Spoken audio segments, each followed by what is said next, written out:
Bonjour tout le monde, je m'appelle Igor, je suis ukrainien et aujourd'hui je veux vous présenter les différences de l'église orthodoxe et catholique. Les orthodoxes, les catholiques appartiennent à la même grande religion, le christianisme, tout vénère à la même Dieu de s'appuie sur le même livre secret, la Bible. Le schisme, la séparation entre les églises catholiques et orthodoxes intervient en 1054 et marque autant, sinon davantage, la rivalité politique entre deux ères culturelles, Rome et Constantinople, que des profondes différences technologiques entre les deux confessions. Les différences des rites et des traditions. La première différence, celle se fait par le signe de la croix. L'hérétique, qu'est-ce que c'est? Pardon pas, c'est pas ça. Excuse-moi.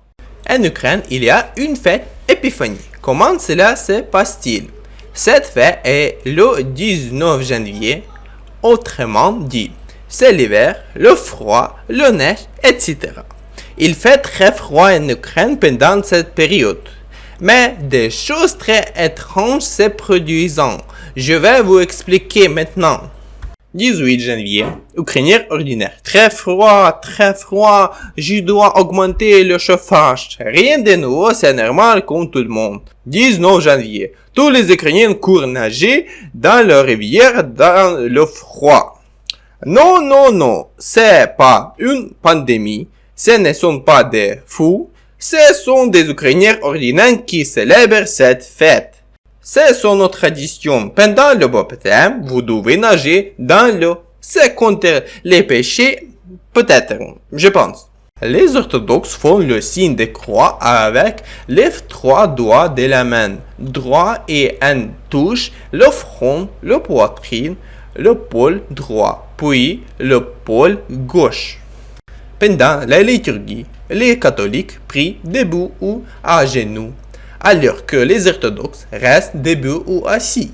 Les chants sont compris comme prières à part entière et sont omniprésents dans les célébrations de la divine liturgie orthodoxe.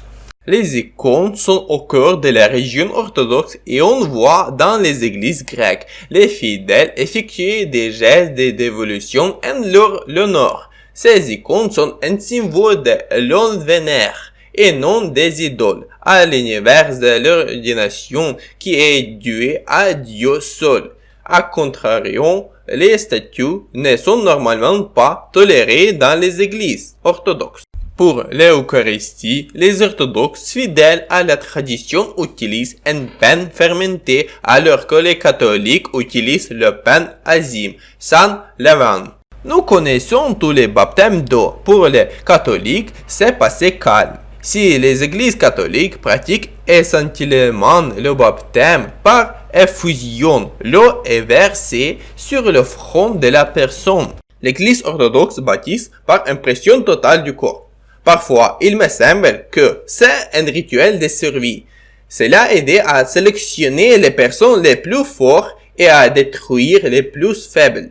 Sélection d'élite orthodoxe pour qu'ils puissent conquérir le monde entier et transformer tout le monde en orthodoxe et détruire les hérétiques.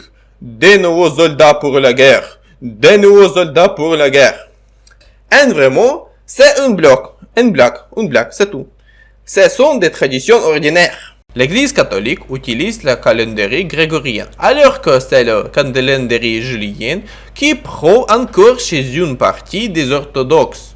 Ainsi, certaines églises orthodoxes et certaines églises catholiques des rites orientaux célèbrent Noël le 7 janvier, dans le calendrier grégorien qui correspond au 25 décembre dans le calendrier juilien. 13 jours de différence. Ce décalage de date des deux calendriers explique également que Pâques est faite à des dates généralement différentes. C'est la fin. J'espère que cette vidéo était intéressante. Abonnez-vous. Au revoir.